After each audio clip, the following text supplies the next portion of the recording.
I'm Jack and Samson's mom. When I found out about them, I saw a video of them. They were at a foster home together. My cat recently passed away, and I thought, yeah, you know what, I'll take them to my house.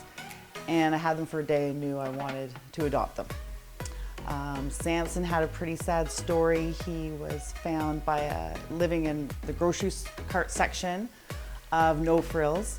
One of the employees there called Humane Society and they couldn't pick him up, so she contacted Feline Friends, and of course Marg went there and picked him up, and then she brought him to the Humane Society, and he wasn't doing well there. He was terrified, just stayed at the back of his cage, didn't want anyone near him.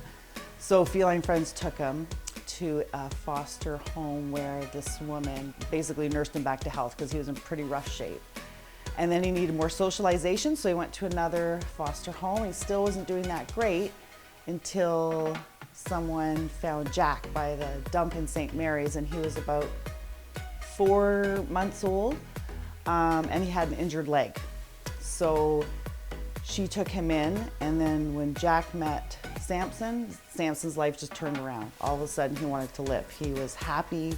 They played, it completely bonded with each other like they were long lost brothers. So then I saw their story, and they needed them to go to another foster home. So I just lost my cat Jerry, and I thought, you know what, this would be great to have some happiness in the house again. So I brought them over, and then that's history because I knew I was going to keep them. And Jack's leg was pretty bad. It was they're not sure if it was an injury or if he was born that way, but he had nerve damage, so no feeling in his left leg. So it had to be removed. The vet thought he'd be much happier without the leg, which he was. So he had his leg removed, and it was like nothing happened to him. It didn't bother him in any way. He runs around, and yeah, so they've just been a great addition to our house, and I couldn't imagine life without them. I was expecting when Marg brought him back from the vet, I was expecting him to be in pain, lying there, but he was bashing against the cage. He wanted to play, and actually we even thought of lessening his dose of painkillers so that he would stay calmer. We thought maybe he felt some pain, he'd stop running around. He ripped his cones off. He was still jumping, running. He wasn't supposed to do any of that stuff. He was supposed to lie there, you know, getting at his sutures, and it was a huge wound, like his whole shoulder blade was taken out, so it was like all the way down the side of his body. And then my mother-in-law came up with this great idea and made him a little shirt so that it would cover the wound, and that way we put the cone on so he can't lick, but then the shirt covered so if he tried to itch, he wouldn't rip out one of his sutures.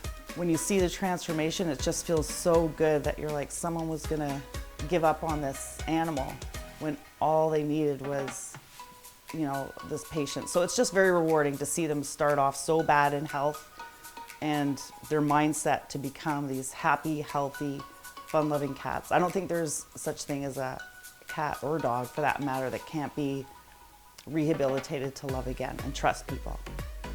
That's the sad thing about with a lot of cats. People think, oh, you know, they can all be rehabilitated. Just some of them can take 2 years, some of them can take 2 weeks, some of them take 6 months. It just takes a lot of patience and time.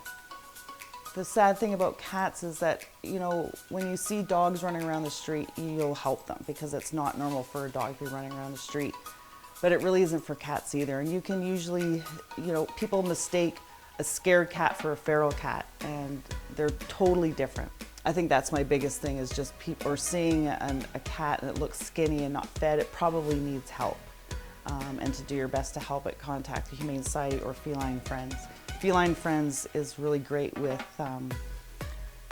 they feed feral communities, they help feral cats, and take care of cats that don't have homes, feed them, build shelters. So I think just lending out a helping hand when you see a cat, that you can usually tell when they need help.